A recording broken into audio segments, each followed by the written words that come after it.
தித்திக்கும் தென்தமிழ் திக்கட்டும் பரவட்டும் என் முத்தமிழ் தாய்க்கு என் முதற்கான வணக்கங்கள். அனைவருக்கும் வணக்கம். நான் உங்கள் information Deva. Hello my dear IT squad. கிட்டத்தட்ட ஒரு 2-3 நாட்களாக அர்ஷா ஷாய் அப்படின்ற ஒரு பெயர் இணையதளத்தில் வைரல் ஆகிட்டு இருக்கு. என்ன நடந்திருக்கு? அந்த நபர் மீது என்னப்படியான குற்றம் சாட்டப்பட்டு இருக்கின்றது? முதல்ல அவர் யாரு? அவரை பத்தின அதாவது நிறைய விஷயம் நடந்துகிட்டு தான் இருக்கு.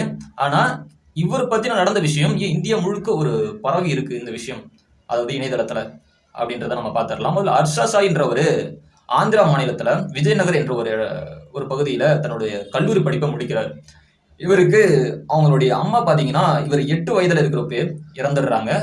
சின்ன வயசுல இருந்து அவங்களுடைய அப்பா தான் வளர்த்திருக்காரு. இவர் ஒரு மிடில் கிளாஸ் ஃபேமிலின்னு சொல்லப்படுது. இவர் கொரோனா காலகட்டத்தில் தன்னுடைய கல்லூரி படிப்பு முடிச்சது பிறகு நம்ம சும்மா தானே வீட்டில் இருக்கோம், ஏதாவது ஒன்று ட்ரை பண்ணலாம் அப்படின்ட்டு ஃபிட்னஸ் வீடியோ இருக்கு இல்லையா, இது டிக்டாக்ல இப்போதான் பேன் ஆயிடுச்சு. முன்னாடிலாம் டிக்டாக் இருந்துச்சு இல்லையா. ஸோ அப்போ அவர் ஃபிட்னஸ் வீடியோ போட ஆரம்பிக்கிறாரு. அதன் பிறகு கொஞ்சம் கொஞ்சமாக யூடியூப்ல நம்ம ஏதாவது வீடியோ பண்ணலாம் அப்படின்னு அதுலேயும் ஃபிட்னஸ் வீடியோ போட ஆரம்பிச்சு அவரு. பிறகு நம்ம ஏதாவது டிஃப்ரெண்டாக பண்ணலாம், ஃபிட்னஸ் வீடியோ ஓரளவுக்கு தான் ரீச் ஆகிருக்கு, அதனால டிஃப்ரெண்டாக ஏதாவது ஒன்று ட்ரை பண்ணலாம் அப்படின்றதுனால ஒரு பேய் வீடு இருக்கு இல்லையா, இந்த பேய் வீட்டில் போய் நம்ம தங்குற மாதிரி ஒரு வீடியோ போடலாம் அப்படின்ற மாதிரி முடிவு பண்ணி அந்த பேய் வீட்டில் தங்குற மாதிரி ஒரு வீடியோ போட்டிருப்பாரு. அது நிறைய மக்களால் பார்க்கப்படுது. ஸோ அப்போ ஒரு மைண்டுக்கு என்ன தோணுது அப்படின்னா, நம்ம டிஃப்ரெண்டான ஒரு ஒரு ஒரு கான்செப்டாக எடுக்கலாம். அப்படி இருக்கிறப்போ நிறைய பேர் பார்க்க ஆரம்பிக்கிறாங்க அப்படின்ற ஒரு யோசனையால் அதுக்கு அடுத்தபடியாக என்ன போட்டிருப்பாருன்னா, கார் வாங்கியிருப்பார். இது என்னடா டிஃப்ரெண்டான வீடியோ அப்படின்னு நீங்கள் நினைக்கலாம். காரை நம்ம ஒன்று கேஷ் கொடுத்து வாங்குவோம், இல்லைன்னா செக்கை கொடுத்து வாங்குவோம் இல்லையா. ஆனால் இவர் 20 லட்ச ரூபா மதிப்புடைய ஒரு காரை 20 லட்ச ரூபாயுமே 5 ரூபீஸ் காயினாகவும் 10 ரூபீஸ் காயினாகவும் அவர் கொடுத்து வாங்கியிருப்பாரு. இது நிறைய வியூஸ் போக ஆரம்பிக்குது, நிறைய பேர் சப்ஸ்கிரைபராகவும் வர ஆரம்பிக்கிறாங்க. இதே மாதிரி நிறைய வீடியோ போட்டிருப்பாரு. அதாவது ஃப்ரீயாக பெட்ரோல் பங்க்கு ஒரு நாள் ஃபுல்லாகவே எல்லாத்துக்குமே பெட்ரோல் ஃப்ரீ. அது எப்போன்னா பெட்ரோல் விலை ரொம்ப ஹைக்கில் இருந்துச்சு இல்லையா, அதிகமாக இருந்துச்சு இல்லையா, அப்போ அது பண்ணியிருப்பாரு. இதுவும் நிறைய வியூஸ் இதே மாதிரி போக ஆரம்பிச்சிருக்கும். அதன்படி ஒருத்தர் ஒரு சின்ன சிறுவனுக்கு உதவி செஞ்சிருப்பாரு, ஒரு சைக்கிள் வாங்கி கொடுத்துருப்பாரு. ஸோ உதவி பண்ணும் பொழுது அவருக்கு ஏற்பட்ட அப்போ ஒருத்தவங்களுக்கு உதவும் போது அவங்களுடைய முகத்தில் ஏற்படக்கூடிய அந்த மகிழ்ச்சி இருக்கு இல்லையா, அது அவருக்கு பிடிச்சதுனால கொஞ்சமா நிறைய பேத்துக்கு உதவி பண்ண ஆரம்பிக்கிறாரு. அந்த உதவி எந்த அளவுக்கு போனுச்சுன்னா, லட்சக்கணக்கில் ஒருத்தவங்களுக்கு கொடுத்து உதவும் அளவுக்கு அவருடைய உதவி அது குணம் இருக்கு இல்லையா, அது ஹைக்ல போயிடுச்சு. ஸோ இதை பற்றின கான்ட்ரவர்சியும் ஸ்டாடியில் வந்திருக்கும். இவருக்கு ஏது இவ்வளோ பணம், லட்சக்கணக்கில் கொடுக்குறாருல, பணம் எங்கேருந்து வருது அப்படின்ற மாதிரி போயிருக்கும். இது ஒரு ட்ராமா தான், இது உண்மையாலுமே அவர் செய்யலை அப்படின்ற பக்கமும் ஒரு கான்ட்ரவர்சி போயிருக்கும். இதனை பற்றி அவர் சொல்லியிருப்பாரு. என்ன சொல்லியிருப்பாருன்னா, இது என்னுடைய காசு கிடையாது, நான் ஒருத்தவங்களுக்கு உதவுறேன் அப்படின்னா அதை நான் வீடியோவாக எடுத்து யூடியூப்ல போடுறேன் இல்லையா, அது மூலயமா வரக்கூடிய வருமானத்தை வச்சு தான் நான் மறுபடியும் மற்றவங்களுக்கு நான் உதவுறேன் அப்படின்ற மாதிரியும் அவர் கூறியிருப்பாரு. ஏன்னா பல மில்லியன் கணக்கில் அவருடைய ஃபாலோவர்ஸும் இருக்கு. முதல்ல அவர் தெலுங்குல தான் ஆரம்பிச்சிருப்பாரு, அதன் பிறகு ஹிந்தியில, தமிழ்ல, இப்போ கிட்டத்தட்ட அதுல எல்லாத்துலயுமே மில்லியன் கணக்கு தான் சப்ஸ்கிரைபர் இருப்பாங்க. இது மட்டும் இல்லாமல் இன்ஸ்டாகிராம்ல பாத்தீங்கன்னா அவருடைய ஃபாலோவர்ஸ் கிட்டத்தட்ட 14 மில்லியன் 15 மில்லியன் நினைக்கிறேன். இது நம்ம தமிழ்நாட்டில் அதாவது விஜய், கமல்ஹாசன், ரஜினி அவர்கள் இவங்கெல்லாம் இருக்காங்களே, இவர்களை விட ஃபாலோவர்ஸ் அதிகம். அதாவது அர்ஷா ஷாய் அவர்களுக்கு அதாவது விஜய் அவர்கள் கூட 12 மில்லியன் தான் வச்சிருப்பாரு. கிட்டத்தட்ட ஒரு 15 மில்லியன் 14 மில்லியன் ஃபாலோவர்ஸ் வச்சிருக்காரு இன்ஸ்டாகிராம்ல. இப்படிப்பட்ட ஒரு நபர் தான் இந்த அர்ஷா ஷாய். அதாவது நிறைய பேத்துக்கு உதவி, அவர் உதவிகள் எப்படி இருக்குன்னா, உதவிகள் இப்போ அதாவது கறவை மாடுகள் வாங்கி தர்றது.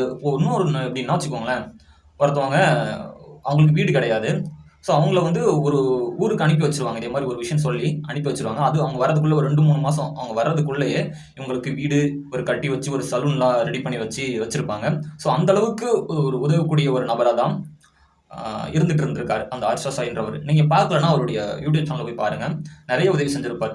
இப்போ என்ன கான்ட்ரவர்சி போயிட்டு இருக்கு அப்படின்னா, இந்த அர்ஷா ஷாய் என்பவர் இருக்கார் இல்லையா, இவர் மும்பையை சேர்ந்த ஒரு 25 வயதுடைய ஒரு நடிகை. முன்னாடி பிக் பாஸ் அந்த சைடில் இருக்கு இல்லையா, கலந்துக்கிட்ட ஒரு நடிகை. ஸோ அவங்கள அதாவது முதல்ல அது நட்பாக ஆரம்பிச்சு அதன் பிறகு காதலாக மாறி உங்களை திருமணம் செஞ்சுக்கிறேன் அப்படின்னு சொல்லி என்னுடன் உடலுறவு கொண்டு அதன் பிறகு அந்த வீடியோ இதெல்லாம் எடுத்து வச்சுக்கிட்டு என்கிட்ட 2 கோடி கேட்டு மிரட்டி இருக்காரு அப்படின்னு, அதாவது மும்பையை சேர்ந்த ஒரு நடிகை, 25 வயதுடைய நடிகை, தெலுங்கானாவில் உள்ள நர்சிங் என்ற காவல் நிலையத்துல புகார் அளிச்சிருக்காங்க. எஃப்ஐஆரும் போடப்பட்டிருக்கு. இதன் அடுத்தபடியா என்ன பண்ணியிருப்பாங்க, அந்த பெண்ணை அதாவது இந்த பெண்ணை வந்து உடலுறவு தான் கொல்லப்பட்டிருக்காங்களா, பலாத்காரம் செய்யப்பட்டிருக்காங்களா அப்படின்ற ஒரு டெஸ்ட் எடுக்க அவங்கள அனுப்பியிருப்பாங்க. இந்த பக்கம் அர்ஷா சாய் என்ன சொல்லியிருப்பாருன்னா, அன்னைக்கே ஒரு ஸ்டோரி போட்டிருப்பாரு. இது எல்லாமே முற்றிலும் பொய்யான ஒரு குற்றச்சாட்டு. என்கிட்ட பணம் பறிக்கிறதுக்காகத்தான் இதே மாதிரி ஒரு விஷயம் நடந்திருக்கு. என்னை பத்தி உங்களுக்கு தெரியும். இதனை பத்தின ஃபுல் டீட்டெயில்ஸ் வந்து என்னுடைய வக்கீல் தெரிவிப்பாரு அப்படின்ற மாதிரி ஒரு ஸ்டோரி போட்டிருப்பாரு. இதோட அவர் இதை பத்தின ஒரு விஷயம் எதுவுமே அவர் பேசப்படல. இன்னும் இது மட்டும் இல்லாமல் அவருடைய மேல மட்டும் இல்லாமல் அவங்களுடைய அப்பா மேலேயும் அர்ஷா சாய் இருக்காரு இல்லையா, அவருடைய தகப்பன் மேலேயும் இந்த புகார் அளிக்கப்பட்டிருக்கும். எங்க 2 பேர் மேலேயும் தான் புகார் அளிக்கப்பட்டிருக்கும். அவருடைய தந்தை என்ன சொல்லுவாருன்னா, இந்த பொண்ணை நான் முன்ன பின்ன பார்த்தது கூட கிடையாது அப்படின்னு சொல்லியிருப்பாரு. என்னுடைய மனைவி இருந்திருந்தா என் மனைவியும் தெரிஞ்சிருக்கும், என் மனைவி மேலேயும் கேஸ் போட்டிருந்தாலும் போட்டிருப்பாங்க போல அந்த பொண்ணு அப்படின்ற மாதிரி அவர் கூறியிருப்பாரு.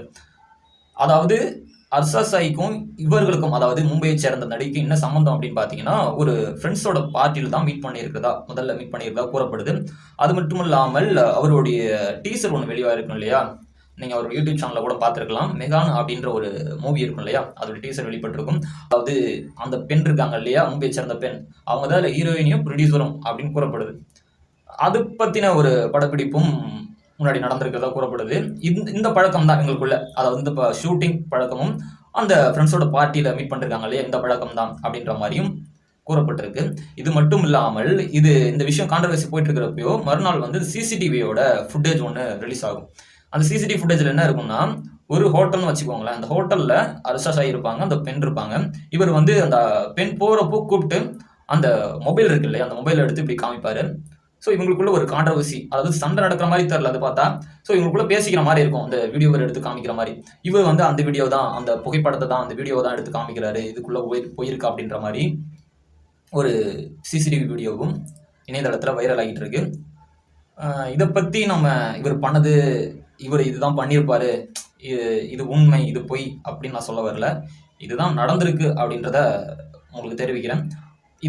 அதன் பிறகு என்ன நடக்குன்றத நம்ம பொறுத்திருந்து தான் பார்க்கணும். ஏன்னா அந்த பெண்ணை வந்து ஒரு செக்அப் அனுப்பியிருக்காங்க இல்லையா, அது வந்து வந்ததுக்கு அப்புறம் தான் தெரிய வரும் உண்மையாலுமே அவங்க வந்து பலாத்காரம் செய்யப்பட்டிருக்காங்களா என்னன்றது ஒரு முடிவுக்கு வரும்.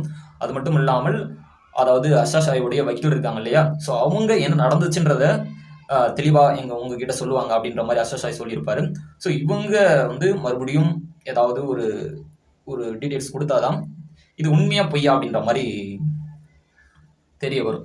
இது மட்டும் இல்லாமல் இந்த அர்ஷா சாயோடைய ரசிகர்கள் இருக்காங்க இல்லையா, இங்கே ஒருத்தர் கூட நம்ம இல்லை, நிறைய நான் கமெண்ட் பாக்ஸில் போய் பார்த்துட்டேன். இவர் வந்து அதாவது இவர் இப்படி பண்ணியிருக்க மாட்டார், எனக்கு 100% நம்பிக்கை இருக்கு. இவர் வந்து ஒரு காகித தாள் மாதிரி, இதில் வந்து ஒரு கருப்பு புள்ளி போட பார்க்குறாங்க அப்படின்ற மாதிரி நிறைய கமெண்ட்ஸ் வந்திருக்கு. இவரை பற்றின நெகட்டிவ் ஒருத்தர் கூட கமெண்ட்ல நான் பண்ணல, நான் பார்த்த வரைக்கும். ஆனால் இவர் உண்மையாலுமே அப்படி பண்ணியிருக்காரா இல்லையான்றது நாம முடிவு பண்ணுறது கிடையாது இல்லையா, ஏன்னா அதுக்கு தான் காவலர்களும் கோர்ட்டும் இருக்குது. நம்ம இதை பொறுத்திருந்து தான் பார்க்கணும்.